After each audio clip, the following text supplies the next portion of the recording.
प्रहार जनशक्ती पक्षाचे उमेदवार दिनेश बुब यांच्या प्रचारार्थ प्रहार जनशक्ती पक्षाचे संस्थापक अध्यक्ष व दिव्यांग मंत्रालय महाराष्ट्राचे अध्यक्ष आमदार बच्चू कडू यांची जंगी सभा चांदूर बाजारच्या नेताजी चौकमध्ये झाली।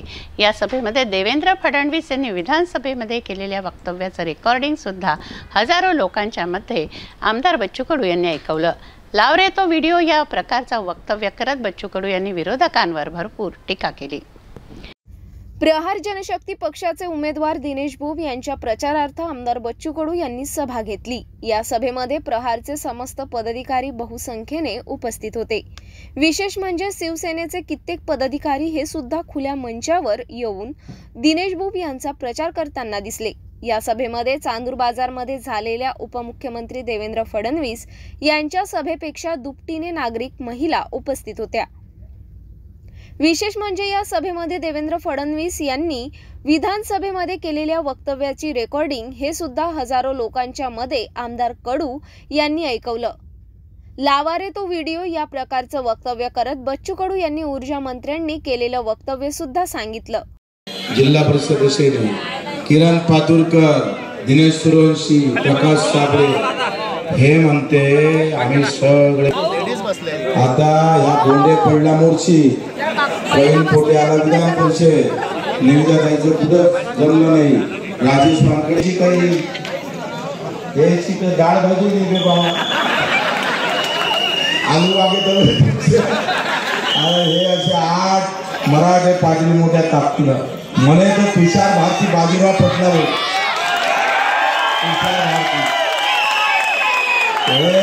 सगळे मराठे गुलाम झाले साले तो बाजीराव आहे तुषार भारती तलवार विरुद्ध भाजपचा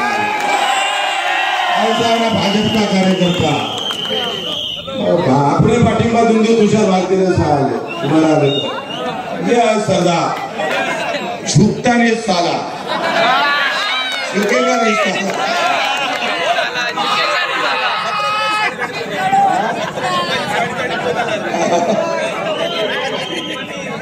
आणि आमच्या नवनीत राणा तुम्ही त्या दिवशी भाषण पाहिलं जय श्रीराम किती दमवतो बाई आमचा राम राम तो किती दिवसाचा आहे बाबा किती दिवसाचा मुस्लिम आहे भेटो तो राम राम म्हणून का आपण का रहमान भाई आम्ही तुम्हाला की आधा पण काय मुस्लिम आहे खोटं बोलतो का अरे हा राम राम हृदयातला आहे तुमचा राम राम राजकारणी झाला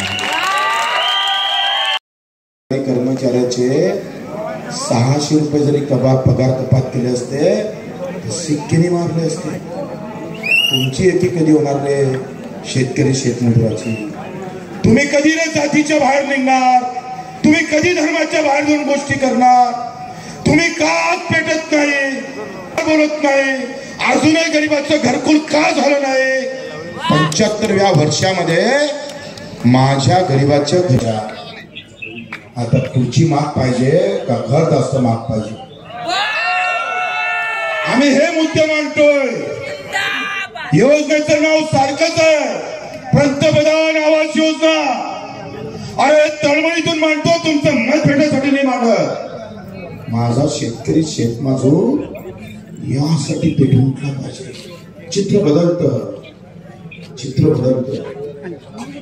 मित्र तुकोजी महाराज म्हटलं होतं लाकडाचा देव तेले सोन्या चांदीचा देव तेले चोराचं देव आणि राजकारणी देव तेले मतदाराचं देव। तुमची भीती राहिलेली भाऊ तुमची भीती राहिली मी असं एका क्विंटल माग 8,000 तुम्ही देता आणि वर्षाला 6,000 देता काय चिंता बनवता तुम्ही साधे एमआरएसचे पैसे भाऊ जो त्या मेळघाट मध्ये काम करणारा मजूर आहे त्या मजुराचे मेळघाटचे पैसे केंद्र सरकारची योजना आहे 4 महिन्याने भेटले 4 महिने नवनीतजी नाही बोलले याच्यावर नाही बोलले 18 पगड जातीचे लोक आहेत या 18 पगड जातीच्या लोकांना घेऊन जायचं आहे मला समोर ते कोण बारी कोण तेली कोण माडी कोण पाटील कोण धनगर कोण भोई कोण बौद्ध कोण मुस्लिम हे म्हणून नाही भाऊ आम्हाला शेतकरी शेतमजूर म्हणून जागून राहायचं आहे। त्या आमच्या मजुराला 3 महिने पगार भेटत नाही आणि गावातल्या तलाठ्याले आमच्या ग्रामसेवकाले 5 तारखेच्या आत पगार भेटते. त्याला जास्त गरज आहे, कामावरच्या मजुराला गरज नाही. भाऊ कोणी बोलणार नाही, आमच्याशिवाय बोलण्याचं कोणाचं धाडस नाही आहे. ही लढाई या लोकांसाठी लढतो आपण. प्रश्न विचारला नाही पाहिजे का भाऊ? हा प्रश्न मग हा विदर्भावर अन्याय का? आणि तरी आम्हाला रात्रीची लाईन भेटत असाल तर खबरदार, एक भी किसान का वोट उधर. हे निवडणूक शेतकरी शेतमजुरांची दरबार में करायची आहे. कौन हिंदू कौन मुसलमान पता नहीं हमको. हम किसान मजदूर काम करने वाले हैं. आम्ही हे लढाई जातीपाती धर्मावर नाही जाऊ देत. आमच्या हक्काच्या लढीसाठी लढतोय आम्ही. हा सीना ठाणून बच्चू कडू 20 वर्ष लढतोय. कुठल्याही पक्षाचा आधार घेतला नाही. कारण गुलाम आम्ही पडलं 72 केलं पाठिंबाने घेतला. कारण बोलता आलं पाहिजे म्हणून, बोलता आलं पाहिजे म्हणून. तुम्ही हे लक्षात ठेवा. 4 वेळेस निवडून येणं आणि पगार पाठिंब्याचं येणं सोपी गोष्ट नाही आहे. मेहनत करतोय आपण सगळे, राब राबतोय आमचा कार्यकर्ता. आणि आम्ही कुठं कमी नाही पडत, आम्ही कुठेही कमी पडत नाही. मित्र, एका डीपीवर 23 कनेक्शन आहे. 23 व्होल्टेज पुरत नाही आम्हाला. आणि ऊर्जा मंत्री विदर्भातले आहे. तोंड नाही करतो तोंड उघडत नाही. आमचा कोणत्या पक्षाला वैर नाही आहे, पण जो शेतकऱ्याचा वैर होईल त्याचा पर्दाफाश केल्याशिवाय पर्दाफाश करणार आम्ही. हे मुद्दे मांडू. पुऱ्या लोकसभेच्या हिंदुस्थानाच्या निवडणुकीमध्ये एकही नेता शेतकऱ्याचं भाषण या सगळ्या प्रचार सभेत करत नाही. अकेला बच्चू कडू बोलता है, अकेला बच्चू कडू किसान और मजदूर के बारे में बोलता है. आम्ही म्हणतोय जातीपातीच्या नावानं धर्माच्या नावानं मत नाही पाहिजे आम्हाला. पडलो तरी 72, पडलो तरी 72. ही निवडणूक शेतकरी शेतमजुराच्या नावानं जिंकायची आहे. शेतकरी शेतमजुराच्या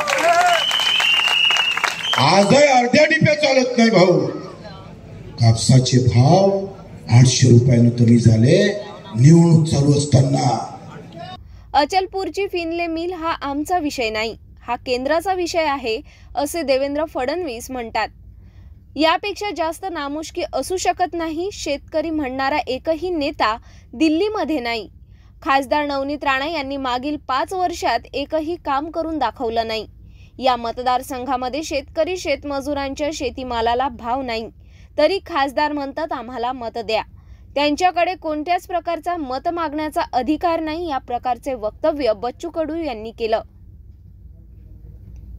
मराठे नेते मराठा आरक्षणाचं संरक्षण करत नाही, परंतु दुसरीकडे राणा दाम्पत्याच्या प्रचारासाठी जागोजागी फिरतात. यापेक्षा चांगला भाजपचा तुषार भारती आहे, ज्याने आपला स्वाभिमान राखून ठेवला आहे. या प्रकारचे वक्तव्य बच्चू कडू यांनी केलं. बच्चू कडूंच्या जनसभेमध्ये 5000 पेक्षा जास्त लोक उपस्थित होते. ही ऐतिहासिक सभा चांदूर बाजारमध्ये संपन्न झाली. आजची सभा चांदूर बाजारची, इथे डेप्युटी सीएम आले, अनेक नेते आले. त्या सगळ्या सभेचं रेकॉर्ड तोड सभा झाली. त्या कार्यकर्त्याला बच्चू कडू मानाचा मुजरा करतो. आमच्या शेतकरी शेतमजुरा ज्यांनी विश्वास ठेवला आणि ही सभा पुन्हा या अमरावती जिल्ह्याचं परिवर्तन. आपल्याला असं वाटतं की भाऊ की आपण सुरुवात केली होती 1 रुपया आणि 1 मत पासून, आणि आज या मतदारसंघाची जनता म्हणून किंवा जिल्ह्याची जनता हे कुठेतरी बच्चू कडूला समजली आहे की हा आपला नेता आहे, हा काहीतरी आपल्यासाठी परिवर्तन घडू शकतो. त्यांच्या विश्वासाला माझा मानाचा मुद्रा. तो विश्वास आम्ही कधीही तुटू देणार नाही. अधिक लढू, अधिक ताकद. आज आपल्यासाठी शरदचंद्र पवार आले होते आणि उद्धव ठाकरे आले होते. म्हणजे मोठे मोठे नेते येतात. काय असं आहे की बच्चू कडू का खौफ जो आहे वो काही ना काही असा लग रहा है. लेडीज आले सामने. मला वाटतं हा माझा खौफ नाही, आम्हाला मानणारा, आमच्या विचारावर चालणाऱ्या जनतेचा खौफ. एक शेवटचा प्रश्न, कुठेतरी आजपर्यंत मतदाराला आपली ताकद माहीत नव्हती, परंतु त्या ताकदची जाणीव आपण करून दिली आणि त्या मतदाराला माहीत पडलं की मी काय आहे म्हणून. मला वाटतं का मतदाराला त्याची जाणीव नव्हती का आपण काय, असं हनुमानजीला माहीत नव्हतं. या मतदाराच्या मनगटात खूप ताकद आहे. 5 मिनिटात तो सत्ता बदलू शकतो. म्हणजे हनुमानजीसाठी म्हणा लागत होतं जय हनुमान ज्ञानगुण सागर. तुम्ही काय मंत्र दिला मग यांना? बिलकुल आम्ही जय हनुमानजीच्या त्या राम भक्त जय हनुमानजीच्या मध्ये जो विश्वास दाखल केला होता जय श्रीराम, तोच आम्ही प्रयत्न करतोय का जनतेला सांगतोय की त्या हनुमानजीसारखं आपल्या स्वतःवर विश्वास ठेवा आणि मतदान शेतकरी शेतमजूर म्हणून मारा. हनुमानजी एक शेवटचा विषय, आज आमच्या सर्व उद्या हनुमान जयंतीचा विषय आहे आणि संकटमोचन म्हणतात त्यांना, काय म्हणणार जिल्हावासियांना? मला असं वाटतं का उद्याच्या हनुमान जयंतीच्या शुभेच्छा देतो. या येणाऱ्या हनुमान दिवशी आपण संकटमोचन म्हणतो, तर दिनेश भाऊंना निवडून देऊन बाकीचं सगळं संकटमोचन करा अशा शुभेच्छा. प्रहार जनशक्ती पक्षाचा ताफा आपण मागत बघत असतात. आजपर्यंत चांदूरबाजार तालुक्यामध्ये इतकी मोठी सभा नाही झाली. जर राज्याचे उपमुख्यमंत्री येऊन गेले तरी सुद्धा चांदूरबाजारमध्ये इतका जनसैलाब नाही होता. परंतु आमदार बच्चू कडू यांनी आज ऐतिहासिक सभेला संबोधित केलं. मागील 30 वर्षापासून या मतदारसंघाचा नेतृत्व करणारे आमदार बच्चू कडू यांनी आज खऱ्या अर्थाने सर्व जनतेचे आभार मानले आणि विशेष म्हणजे 20 वर्षानंतर बच्चू कडू कोण आहे ही जनता समजलेली आहे. आणि अमरावती जिल्ह्याच्या लोकसभेच्या मध्ये दिनेश भाऊ यांचा विजय निश्चित आहे.